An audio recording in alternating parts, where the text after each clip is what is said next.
হ্যাঁ নিয়ে রাখেন ব্যাগ হ্যাঁ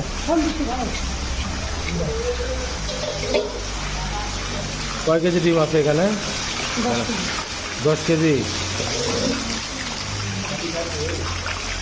এখানে ডিমগুলো আছে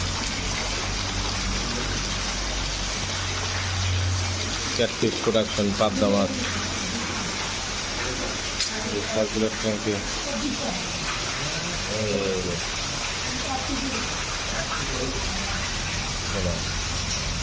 বড় মাছ রুট মাছ নেটিংয়ের জন্য রেডি হচ্ছে পেয়ারিং হচ্ছে এগুলো পেয়ার আকারে থাকবে মাঝ রাতে একদম ওভুলেশন ঘটাবে মাঝ রাত থেকে সকাল পর্যন্ত ওভুলেশন